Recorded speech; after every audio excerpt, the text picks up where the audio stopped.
That yummy goodness. This is fresh, clean, delicious milk. Hey, so I haven't done a video yet of us processing the milk, so this is gonna be kind of the process. I've got half-gallon jars. It just cools better, in my opinion, faster and more evenly. I don't know how much milk we got. I guess we're about to find out, but this is this morning's milking. In that bag, I've got the funnel with the strainer on it.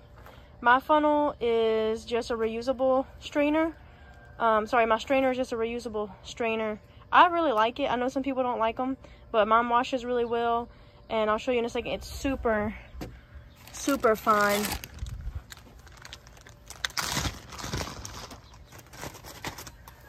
So this is the strainer on the funnel. Everything gets bleached, sanitized, washed with detergent, rinsed, bleached, rinsed again, and then it's ready. This strainer, in my opinion, works really good. It's super fine. It's almost like, man, how's anything gonna go through it? But the milk runs fine. It leaves everything behind. And so we'll show you how it goes.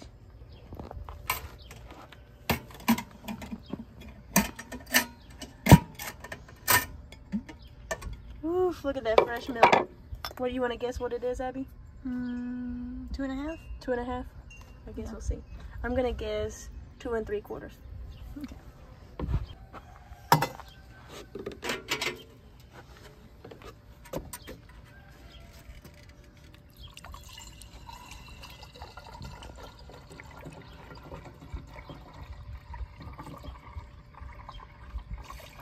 Gorgeous.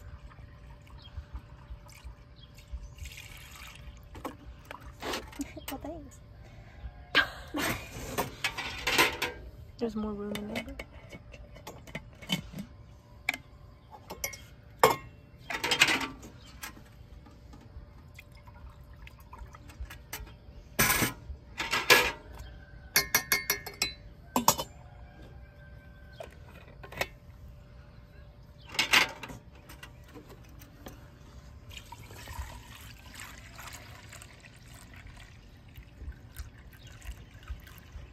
So the biggest thing is just making sure our area is relatively clean. We don't want, I don't like processing the milk near the stanchion. We don't want to process in a place where there's a lot of debris or straw or anything like that floating through the air.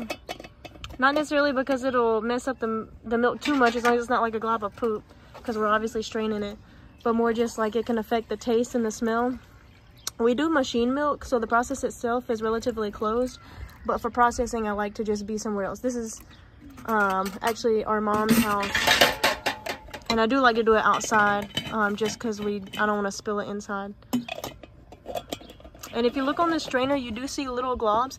That's actually not anything bad. It's just because this milk has already cooled for about an hour in a really, really cold ice bath.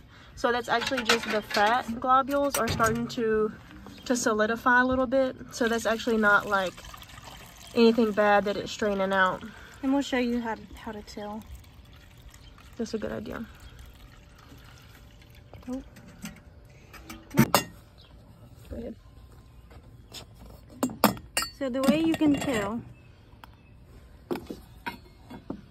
is you get a little bit of that stuff and rub your fingers together. If it melts and becomes like creamy like that, then that's just fat.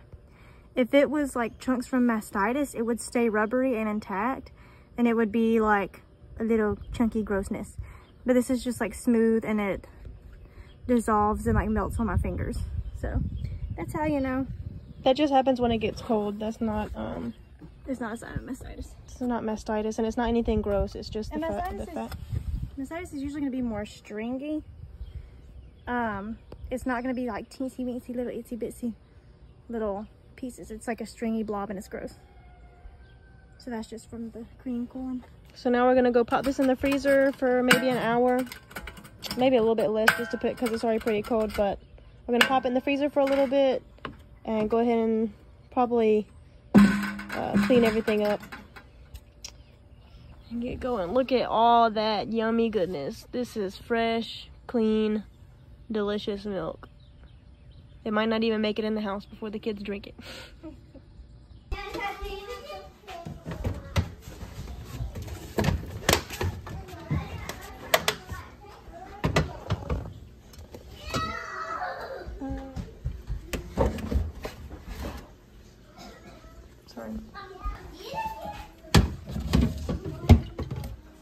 You got that whole door right there too.